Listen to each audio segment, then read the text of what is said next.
She was 24 years old, and her family had, in the quiet and bloodless way of legal documents, disowned her. She had nothing to her name but a worn leather satchel, a small hammer, and $87 in folded bills. With that money, she bought a worthless patch of alkali flat outside Pioche, Nevada, and the broken-down stagecoach that sat rusting upon it. The townsfolk called her a fool for keeping the old wreck. But what nobody knew was that behind a false wall in the coach's rear boot was a secret that would not only save her, but change the course of the whole territory. Settle in and let us know where you're watching from, because this is the story of Mabel Quinn. Mabel's life had been shaped by the scent of coal smoke and the ring of steel on steel. Her father, Alistair Quinn, was a blacksmith, a man whose quiet competence was known from Elko to Carson City. He was not a farrier who simply shod horses, but a master of his craft, who could forge anything from a delicate gate hinge to the heavy, complex ironwork that braced the undercarriages of the great Concord stagecoaches. Mabel had been his shadow from the time she could walk, her small hands learning the feel of different metals, the heft of different tools. He had taught her the language of the forge, how to read the color of the heat, from the shy cherry red to the brilliant white yellow of welding temperature, and how to listen for the solid thud of a perfectly set rivet. While other girls were learning needlepoint, Mabel was learning how to temper steel and how to true a wheel. Her father never treated her skills as a novelty. He treated them as her birthright. "Some folks have a mind for numbers, Mabel," he would say, his voice a low rumble beneath the hiss of the slack tub. "Some have a mind for words. You have a mind for how things fit together. That's a rare and honest thing." He gave her a gift on her 12th birthday, a small ball-peen hammer with a head he had forged himself and a hickory handle he had shaped to fit her grip perfectly. It was balanced and beautiful, a tool made with love, and it became her most treasured possession. He also taught her the business side of his work, showing her the ledgers where he recorded his contracts with the stage lines, the manifests of parts ordered and delivered, and the careful accounting of his earnings. She learned the flow of money and materials, the importance of a signed receipt, and the weight of a man's word recorded in ink. Her father's world was one of tangible things, of work done well and promises kept, and it was the only world she truly trusted. But when she was 17, a fever took Alistair in less than a week, leaving a silence in the smithy that no fire could ever fill. Her mother, a gentle and fragile woman, was adrift. Within a year, she married a local merchant named Silas Croft, a man whose assets were all on paper and whose heart held no room for the memory of a blacksmith or his soot-stained daughter. Silas saw Mabel not as a stepdaughter, but as a relic of a life he wished to erase, a physical reminder of a working man's world he considered beneath him. He tolerated her presence with a cool disdain, his thin smiles never reaching his eyes. For 7 years, Mabel lived in the shadow of her own home, the forge growing cold and her father's tools gathering a fine layer of dust. She kept to herself, holding on to the memory of her father's workshop and the solid, reassuring weight of the small hammer in her satchel.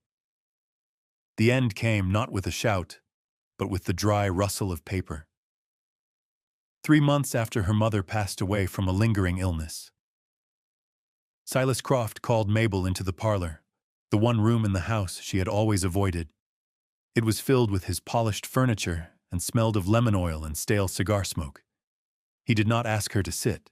He stood by the mantelpiece, a place of honor where a portrait of his own family now hung, and he held a sheaf of documents in his hand. "Mabel," he began, his voice devoid of any emotion, "your mother's estate has been settled. As you know, this house and the smithy were in her name, and now they are in mine." He gestured vaguely with the papers. "I have accepted an offer from a consortium in Carson City. They intend to tear down the forge and build a new mercantile." There was no hint of regret in his tone, only the flat finality of a business transaction concluded. He watched her face for a reaction, but Mabel had learned long ago not to show men like Silas what she was feeling. She stood perfectly still, her hands clasped in front of her, her expression unreadable. She felt a cold hollowness spread through her chest, the loss of her father's forge a physical ache, a second death. It was the last piece of him, the place where his presence still lingered in the scent of old coal and the worn handle of the trip hammer. She had always imagined one day reigniting the fire, hearing the bellows breathe again. That dream now turned to ash. Silas seemed disappointed by her composure. He cleared his throat and continued. "Legally, you have no claim. However," he said, drawing out the word as if bestowing a great kindness, "I have decided to provide you with a small stipend to begin a new life. It is more than you are owed." He stepped forward and held out a thin envelope. Inside, she would find $87. He also handed her a folded document. It was a copy of the deed of sale, his name and the names of the buyers stark and clear in precise script. It was a notice of eviction, a legal severing. "You have until the end of the week to gather your personal effects," he said, his duty done. He turned back to the mantelpiece, dismissing her. Mabel did not argue. She did not plead or weep. The time for tears had passed with her mother. She simply gave a slight, formal nod. She walked up to her small room, the floorboards silent beneath her feet. She packed her few clothes into a worn leather satchel. She took the small, perfect ball-peen hammer her father had made her and wrapped it in a woolen scarf, placing it carefully at the bottom. She did not take anything that belonged to her mother's life with Silas. She did not take a single thing from the house that was no longer hers. She was finished there. The next morning, long before the sun rose, she walked out the front door, closing it softly behind her. She did not look back at the dark shape of the smithy, a tombstone against the dawn sky. She walked to the freight office at the edge of town, the $87 a small, cold weight in her pocket. The journey east was a slow, grinding passage from one life to the next. Mabel paid a freight hauler named Gus for a spot on his wagon, a hard plank of wood tucked between barrels of salted fish and crates of mining equipment. The wagon moved at the plodding pace of 6 tired mules, their hides coated in a permanent layer of dust. For 10 days, the world was reduced to the squeal of ungreased axles, the rhythmic creak of leather harnesses, and the constant, gritty taste of the Nevada desert in her mouth. The landscape was a study in shades of brown and gray, vast plains of sagebrush and alkali stretching to distant, sun-blasted mountains that shimmered violet in the heat. Dust got into everything: her clothes, her hair, the pages of the cheap novel she had bought to pass the time. At night, the temperature plummeted, and she would huddle in her thin blanket, the immense, star-filled sky a cold and indifferent canopy. She watched the other passengers, prospectors with wild hope in their eyes, and a family heading to a new homestead, their faces a mixture of fear and determination. She spoke little, offering only polite, brief answers when addressed. Her silence was a shield, a way of holding the shattered pieces of her old life together. Gus, the freighter, was a man of few words himself, and he seemed to respect her reserve. He'd occasionally pass her a piece of jerky or an apple without a word, a small, rough kindness that she accepted with a grateful nod. She had bought her parcel of land from a notice pinned to the wall of the freight office, sight unseen. The description was stark.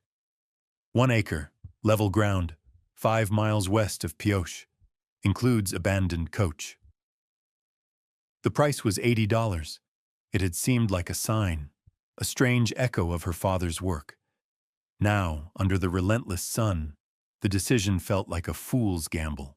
She knew nothing of Pioche except that it was a silver boomtown, a place of raw energy and rough men. As they drew closer, the signs of mining were everywhere. Tailings piles like pale, man-made hills, the distant thump of stamp mills, and the scarred earth pocked with countless small claims. When Gus finally pulled the wagon to a halt at a fork in the dusty road, he pointed with his whip. "That'll be your plot there," he said. "Just past that rise." Mabel looked. There was nothing. Just a flat expanse of cracked earth, shimmering in the midday heat, dotted with sparse, hardy greasewood. And in the middle of it, listing to one side like a beached and broken whale, was the stagecoach. It looked smaller and more pathetic than she had imagined. Gus helped her down and unloaded her satchel. "You sure about this, miss?" he asked, a flicker of concern in his weathered face. "It's a hard place."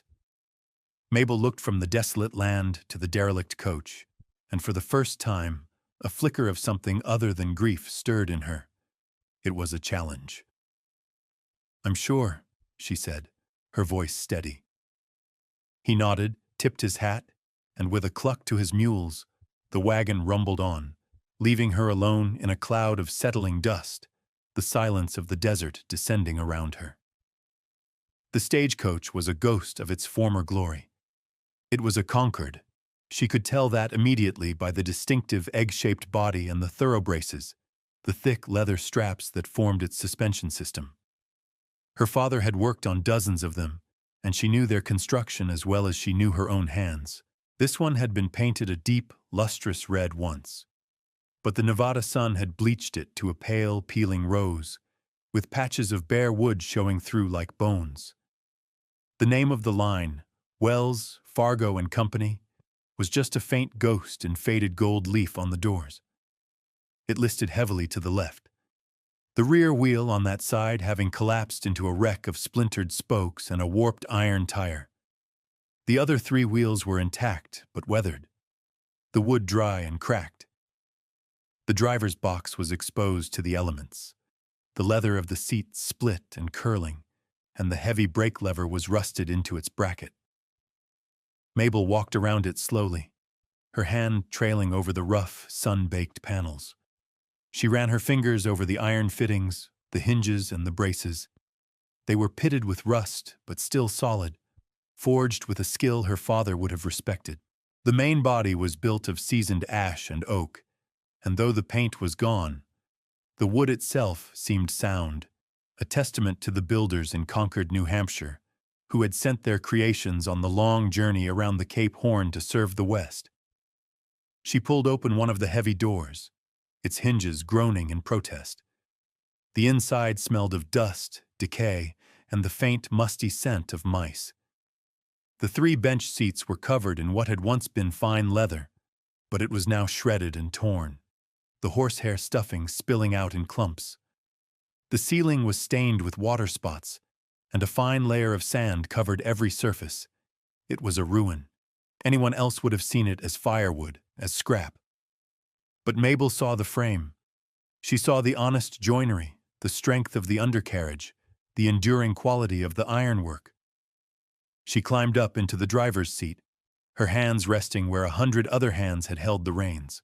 From here she could see her entire property, a square of pale, hard-packed earth under a vast, empty sky. This was it. This was home.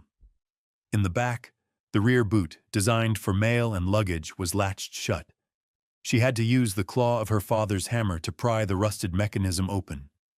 It swung down with a shuddering crash. The space was empty, save for a thick carpet of dust, cobwebs, and the desiccated husks of ancient insects. It was just a hollow wooden box. For the next several days, she made her camp against the sheltered side of the coach, using a canvas tarp she'd bought in Pioche to create a lean-to. She spent her last $7 on flour, beans, bacon, and a small cast-iron skillet. The coach was not just a landmark on her property. It was her only shelter, her only possession of any substance. It was a broken thing on a barren piece of land, but it was hers. And as she began the slow, difficult work of making a life in that unforgiving place, she found herself returning to the coach again and again, not just for shelter, but for the strange sense of connection it gave her to the father she had lost. Weeks turned into a month. The rhythm of Mabel's life became simple and stark. wake with the sun, tend to her small fire, eat a meager breakfast, and work. She spent her days clearing the larger rocks from her land and trying to coax a small garden from the reluctant soil, hauling water in 2 buckets from a creek a mile away. The work was hard, her hands growing calloused and her back aching with a constant dull pain. In the evenings, she would sit in the doorway of the stagecoach, mending her clothes or simply watching the sky bleed from orange to purple over the mountains. The coach became the center of her world. It was her pantry, her closet, her one solid wall against the relentless wind. One afternoon, seeking refuge from a sudden dust storm, she decided to properly clean out the rear boot, intending to make it a more secure place to store her dwindling food supplies. She swept out the layers of dirt and debris, the dust motes dancing in the single shaft of light from the open hatch. She began tapping on the wooden interior panels, checking for rot or insect damage. Her knuckles rapped against the side walls, a solid, resonant thud. Then she tapped the front wall, the one that backed up against the passenger cabin. Thud, thud, thud. And then, near the bottom on the right side, the sound changed. It wasn't the dull sound of wood, but a tight, hollow echo. Talk. She frowned and tapped it again. Talk. It was distinctly different. Her heart gave a small, quick beat. She ran her fingers over the paneling, searching for a seam, a latch, a hidden button. There was nothing. The wood was smooth, covered in the same ancient dust as the rest. She retrieved her father's hammer from her satchel. Using the flat face, she tapped gently along the area. The hollow sound was confined to a section about 2 feet wide and a foot high. It was a deliberate space. Taking a deep breath, she flipped the hammer and inserted the sharp edge of the claw into the hairline crack between the panel and the floor. She pried gently. The old wood groaned, but it held fast. It wasn't rot, it was expertly joined. This was no accident. With more force, she leveraged the claw. There was a sharp crack as a hidden wooden peg snapped, and the panel shifted. She worked her fingers into the gap and pulled. An entire section of the wall, fitted with astonishing precision, came away in her hands. Behind it was not the outer wall of the passenger cabin, but a dark, empty space. And in that space, nestled securely, sat a small, heavy strongbox bound with straps of black iron. It was not locked with a key, but sealed with a heavy, intricate latch. It took her 10 minutes of careful work with her hammer and a piece of scrap metal she used as a chisel to force the mechanism. With a final, groaning click, the lid sprang open. The setting sun cast a golden light into the box, illuminating its contents. It was filled to the brim with stacks of United States banknotes, bundled neatly with twine, and resting on top of the money was a slim, leather-bound book, a passenger manifest. Mabel's hands trembled as she lifted the manifest from the strongbox. The leather was dry but supple, the kind used for ledgers of importance. The words, Overland Stage Line, Virginia City Division, were embossed in faded gold on the cover. She opened it. The first page was a handwritten note, the script neat and deliberate. The ink faded to a rusty brown. It was not addressed to anyone in particular. It read, "To whoever finds this. My name is Isaac Reed. I drove the stage for this line for 17 years. What is in this box is my life savings, $4,000. But the manifest is the more important thing. On June 12, 1867, I carried the men listed herein from the Carson River Basin. They were not passengers. They were murderers. We passed the smoldering remains of a Paiute camp. They boasted of it. Women, children, no one was spared. One of the men is now a respected figure in the territory, a man on his way to Washington. His name is Senator Julian Croft. I was paid for my silence and my service that day, a sum I never spent. I could not go to the law. They are his law. So I hide this here, in the last coach I ever drove before I quit the line. The money is for you, a reward for finding it. Use it to build a good life. The manifest is for the truth. What you do with it is your burden now. Godspeed. I.R. Mabel sank back on her heels, the manifest held loosely in her hands. Julian Croft. She knew the name. A powerful state senator, a man whose name was often in the territorial newspapers, praised for his vision and leadership, and Silas Croft's cousin. The connection struck her like a physical blow. The man who had cast her out was kin to the man named in this book. She slowly turned the pages of the manifest. There were the names, 5 of them, listed clearly beside Senator Croft's. The date, the route, the coach number, all meticulously recorded in Isaac Reed's steady hand. This wasn't just a record. It was an indictment, a voice from the grave speaking a terrible truth. She looked at the money in the box. $4,000. It was a staggering sum, a fortune that could change everything. It was enough to buy a proper house, to leave this desolate patch of earth behind forever. She could disappear, start over somewhere no one knew her name, or she could stay. She could use this money, this legacy from a stranger, to build the life she had been denied. The wind howled outside, rattling the loose door of the coach, but inside the cramped, dark space of the boot, the world had gone still. She looked from the money to the manifest, from Isaac Reed's savings to his testimony. He had left her not just wealth, but a choice, a profound and heavy responsibility. She carefully closed the manifest, its terrible secret now hers to keep.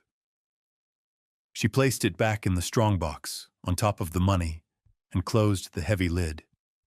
For now, the secret would stay hidden. The first step was not revenge or justice. The first step was to build. With a new sense of purpose, a fire lit in the cold hollowness of her chest. She fitted the false panel back into its place, the secret once more disappearing behind a wall of wood. The first thing Mabel did was not spend the money. She hid it. She dug a deep hole beneath the floorboards of the coach's main cabin, lined it with flat stones, and placed the strongbox inside, covering it with dirt and replacing the boards so no one would ever know. The knowledge of it was enough.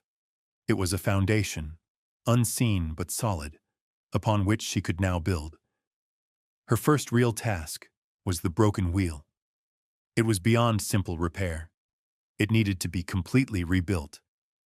She knew the principles, the way the dished shape gave it strength, the precise angles of the mortises in the hub, but she lacked the heavy tools and the seasoned wood.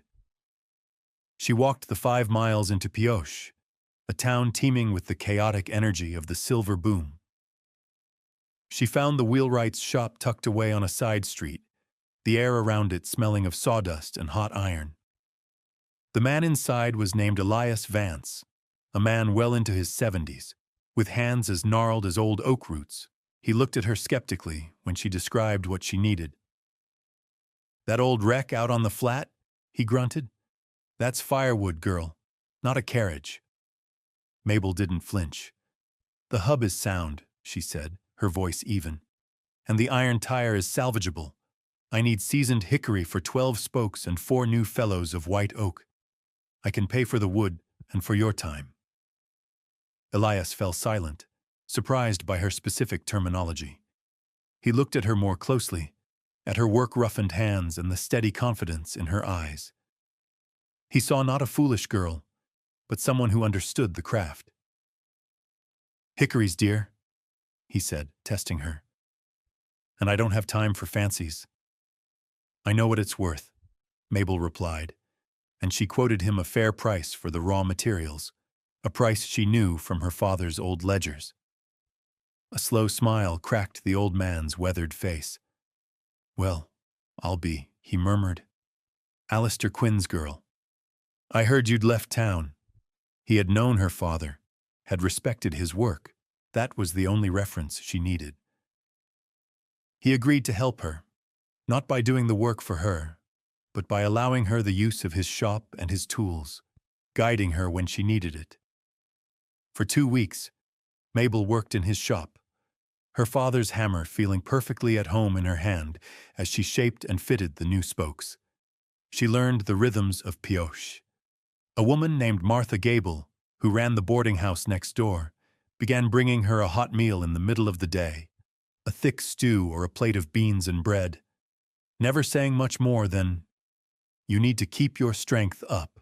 A freight driver named Tom Olson, who remembered her from the wagon, saw her struggling to find good, seasoned oak for the felloes, the curved sections of the wheel's rim. A week later, he arrived with 4 perfect pieces he had sourced from a supplier in Utah, refusing any payment beyond a simple thank you. The community began to notice her, not with pity, but with a quiet respect. They saw her dedication, the skill in her hands. They stopped calling her the fool on the flat. They started calling her Mabel. When the wheel was finally finished, true and strong, Elias helped her transport it back to her land. Together, using a system of levers and jacks, they raised the heavy coach and fitted the new wheel onto the axle. When it was done, the coach stood level and proud for the first time in years. It was no longer a wreck. It was a restoration. With the coach now standing square on its 4 wheels, it transformed from a piece of wreckage into a proper structure. It was the anchor of her homestead, a symbol of her persistence. Mabel's next project was to build a life around it. She used a small portion of Isaac Reed's money, exchanging the old banknotes for new currency in careful, small transactions at different banks in nearby towns to avoid suspicion. With it, she bought quality lumber, glass for 2 windows, and a small cast-iron stove. She did not build a separate cabin. Instead, she built her home directly onto the side of the coach, incorporating it into the design. The coach's solid, windowless right side became the back wall of her single-room cabin. Its roof extended over the driver's box, creating a sheltered porch. The coach was no longer just next to her home. It was part of it.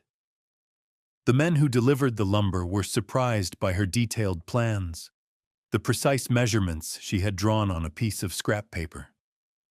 They saw she was not just building a shack, but a proper dwelling. Elias Vance, who had become a frequent visitor, taught her how to frame the walls and set the rafters. He admired how she used her father's smithing knowledge to forge her own hinges and latches for the door and windows, her small hammer tapping out a steady, purposeful rhythm. Martha Gable would often walk out from town with her 2 young daughters, bringing a basket with fresh-baked bread, eggs, or a jar of preserves. She would sit on an overturned crate and talk to Mabel while she worked, her presence a quiet thread of companionship weaving itself into the solitary landscape. The coach itself became her next focus. She spent weeks carefully scraping away the old, flaking paint, sanding the weathered wood panels until they were smooth and pale. She did not repaint it in the original garish red. Instead, she treated it with linseed oil, rubbing it deep into the grain until the ash and oak glowed with a warm, golden luster that seemed to capture the light of the desert sun. She cleaned and repaired the interior, patching the leather seats with new material she bought in town and stuffing them with fresh horsehair. It was no longer a functional vehicle meant for travel, but a beautiful, preserved room, a quiet space for reflection. Travelers on the road to Pioche began to notice the transformation. The wreck on the Alkali Flat had become a unique and handsome homestead. Mabel's coach, they started calling it. It became a landmark. Freighters would use it as a marker. 2 miles past Mabel's coach, you'll find the turnoff. She was no longer an outsider. Her name was now part of the landscape, her home a point of reference. She never spoke of the money or the manifest hidden beneath the floorboards. Her prosperity was quiet, evident only in the quality of her tools, the soundness of her home, and the small, well-tended garden that now bloomed with surprising life against the cabin wall. She was building the good life Isaac Reed had wished for her, nail by nail, board by board. The final piece of the restoration was an act of quiet ceremony. Mabel took the slim leather manifest from its hiding place in the strongbox. The paper was fragile, the ink a testament to a history that only she and a dead man knew. The weight of it felt different now. Not just a burden, but a trust. She could have used it. She could have sent it to a newspaper in San Francisco or Washington, exposed Senator Croft, and brought a pillar of the territory crashing down. She had thought about it many nights. The power she held a hot coal in her mind. But she remembered the reason Isaac Reed had hidden it, rather than use it himself. The law was Croft's law. To release it into that world would be to lose control of it, to turn his act of witness into a political weapon that could easily be twisted or buried. Instead, she decided to honor the truth by preserving it. She took a portion of the softest new leather she had bought for the seats, and, with careful, practiced stitches, she sewed a simple, protective pouch for the manifest. It was an act of craft, of respect. She placed the pouch not back in the darkness beneath the floor, but inside the coach itself, on the seat behind the driver's box, a place of honor. It was there, a quiet, ever-present passenger. In the evenings, she would sometimes sit in the coach's restored interior, the door open to the cool desert air, and simply look at the pouch. It was a reminder that history is not always loud. Sometimes it is a quiet, handwritten list of names, waiting patiently. One cool autumn afternoon, a dusty buggy pulled up to her homestead. A man in a tailored suit stepped out, his face a mask of polite inquiry. It was Silas Croft. He looked at the cabin, at the beautifully restored coach, his eyes taking in the quiet prosperity of the place. He could not reconcile the destitute girl he had cast out with the competent woman standing before him. "Mabel," he said, his voice strained. "I was in Pioche on business. I heard you had settled here." He was fishing, trying to understand how she had accomplished this. "I have," she said, her voice calm and level. There was no anger in it, only a vast distance. He gestured at the coach. "It's remarkable. I never would have imagined." His eyes darted around, looking for the source of her fortune.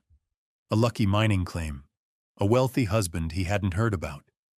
He could not comprehend that she had simply built it herself. She said nothing, letting his own assumptions fill the silence. He eventually mentioned his cousin, the senator, was considering an investment in the Pioche mines.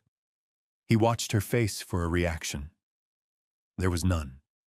She was as still and unreadable as the desert stone. Her power, she realized, was not in revealing the secret, but in holding it. Her silence was its own form of justice. After a few more minutes of awkward pleasantries, Silas Croft climbed back into his buggy and departed, more unsettled and confused than when he had arrived. Mabel watched him go, a small speck of dust on the horizon, and felt not triumph, but a quiet, settled peace. She had not defeated him. She had simply outgrown him. Her world was no longer defined by his judgment or the loss he had inflicted upon her. Her world was here, built of wood and iron and her own two hands. The sun was setting, casting long, deep blue shadows from the distant mountains. Mabel Quinn sat on the driver's box of the old Concord coach, her hand resting on the worn wood of the seat beside her. The air was cool and smelled of dust and the faint, sweet scent of the desert primrose that grew near her doorstep. From this perch she could see the small, sturdy cabin she had built, a light glowing warmly in its window. She could see her garden, fenced and orderly, and the neat stack of firewood for the coming winter. Everything in her view was something she had made or mended. In her lap, she held the small ball-peen hammer her father had given her so many years ago. The hickory handle was smooth and dark with the oil from her own hands, a perfect extension of her arm. It was a tool of creation, a legacy of honest work. It had built this life. Inside the coach, resting on the back seat, was the leather pouch containing Isaac Reed's manifest. It was a tool of witness, a legacy of quiet truth. The two objects, one from her father who had loved her, and one from a stranger who had trusted her, had become the twin pillars of her existence. One represented the power to build, the other the power to remember. She thought of Silas Croft, his confusion and his veiled questions. He lived in a world of transactions, of profit and loss, of what could be taken from others. He would never understand that true value was not in what you could acquire, but in what you could restore. He had given her $87 to be rid of her, and with it, she had bought a home, a purpose, and a community. The people of Pioche no longer saw her as a fool. They saw her as a fixture, a part of the town's fabric. Elias Vance now sent apprentices to her to learn about ironwork. Martha Gable traded her vegetables for mending. Tom Olson stopped by on every run, just to share a cup of coffee and news from the road. She was not just surviving, she was belonging. The coach, once a symbol of abandonment, was now a monument to resilience. It was no longer a stagecoach, but it was still a vessel. It carried the story of a driver's conscience, the truth of a terrible secret, and the weight of a young woman's determination. Mabel Quinn was 24 when her family cast her out. She had $87 to her name, and she spent it on a worthless patch of land and the broken coach that sat upon it. It was the best $87 she had ever spent. Thank you for joining us for this story of resilience and quiet strength. If Mabel's journey resonated with you, please consider sharing it with someone who understands that the things we discard often hold the most value. We leave you with this thought. What forgotten thing in your own life, if given care and attention, might hold the key to building something new? Let us know your thoughts in the comments below.